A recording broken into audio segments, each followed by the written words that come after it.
في الأسبوع الثاني من مسابقة أحسن باتيسي المغرب في موسمه الثالث. بغا كدبغا. بالنسبه للتحدي ديال اليوم وجدت لكم سله الفواكه وبغيتكم تصاوبوا دي كاطو بروحكم جديده. بين ضغط الوقت وضغط لجنة التحكيم كل واحد كيتوقع مصيره بين المرور للبرايم الثالث أو الخروج من الأسبوع الثاني.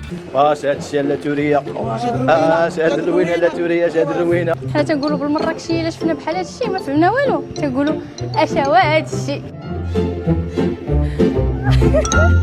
أحداث وحوادث كثيرة غيعيشوها لي باتيسي خلال هذا البرايم.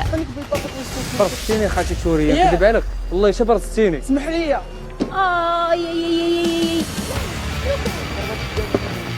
واحد من 9 غتسالي مغامرته وغيغادر المسابقة. شكون هو لو باتيسي اللي غادي يغادرنا في هذا الاسبوع؟